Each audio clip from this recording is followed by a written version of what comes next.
विनायक चतुर्थी 1 अप्रैल मंगलवार 2025 को मनाई जाएगी। विनायक चतुर्थी प्रातः 11:10 से 1:40 तक, चैत्र शुक्ल चतुर्थी प्रारंभ 1 अप्रैल प्रातः 5:42 से, चतुर्थी तिथि समाप्त 2 अप्रैल प्रातः 2:32 तक। गणेश जी रिद्धि सिद्धि के दाता और विघ्न विनाशक देवता हैं, जो पूजा अर्चना से प्रसन्न होकर भक्त की हर बाधा को दूर कर सुख सौभाग्य और धन धान्य के भंडार भर देते हैं।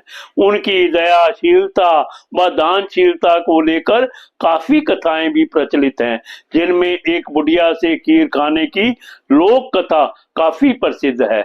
एक बार भगवान गणेश बाल रूप में चुटकी भर चावल और चम्मच में दूध लेकर पृथ्वी लोक में निकले। वे सबको खीर बनाने को कहते जा रहे थे, पर सबने उनकी बात को अनदेखा किया। इसी दौरान एक गरीब बुढ़िया ने उनकी खीर बनाना स्वीकार कर एक भगोना चूल्हे पर चढ़ा दिया। इस पर गणेश जी ने घर का सबसे बड़ा बर्तन चूल्हे पर चढ़ाने को कहा।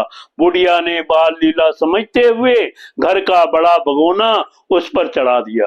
कुछ देर में ही एक चमत्कार हुआ।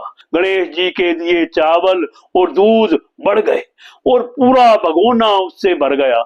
इसी बीच गणेश जी नहाने के बाद खीर खाने की बात कहते हुए वहां से चले गए। पीछे से बुढ़िया के पोते पोती आए तो भूख लगने पर बुढ़िया ने उन्हें वह खीर खिला दी। खीर बनते देख रही पड़ोसन को भी बुढ़िया ने कटोरा भरकर खीर दे दी। बेटे की बहू ने भी चुपके से एक कटोरा खीर खाने के साथ एक कटोरा खीर छिपा दी। इसके बाद भूख लगी तो बुढ़िया ने भी खाने के लिए खीर हाथ में ले ली और बोली, आजा रे गणेशिया, खीर खा ले। तभी गणेश जी वहां पहुंच गए और बोले कि मैंने तो खीर पहले ही खा ली। तब बुढ़िया ने पूछा, कब खाई? तो वे बोले कि जब तेरे पोते पोती पड़ोसन व बहू ने खाई तभी मेरा पेट भर गया। इसके बाद जब बुढ़िया ने बाकी बची खीर के उपयोग के बारे में पूछा तो गणेश जी ने उसे नगर में बांटने को कहा। जब बुढ़िया ने खीर बांटी तो राजा को भी इसका पता लग गया। इस पर उसने बुढ़िया को अपने दरबार में बुला लिया। सारा माजरा जानकर उसने बुढ़िया का खीर का भगोना अपने पास मंगा लिया। पर राजा के महल में जैसे ही वह पहुंचा तो उसमें कीड़े मकोड़े व जहरीले जानवर गिर गए। यह देख राजा ने वह बर्तन वापस बुढ़िया को दे दिया, जो उसके घर ले जाते ही वापस पहले जैसा ही हो गया। इसके बाद बुढ़िया ने फिर गणेश जी से बची हुई खीर के उपयोग के बारे में पूछा तो उन्होंने झोपड़ी के कोने में गाड़ देने को कहा। ऐसा कर बुढ़िया रात को सो गई और गणेश जी उसकी झोपड़ी को लात मारते हुए अंतर ध्यान हो गए।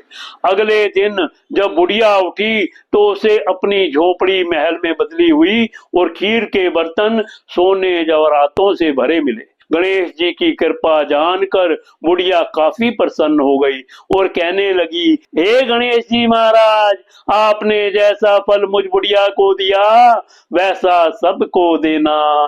कथा कहने वाले व हुंकार भरने वाले और आसपास के सुनने वाले सबके भंडारे भरे रखना।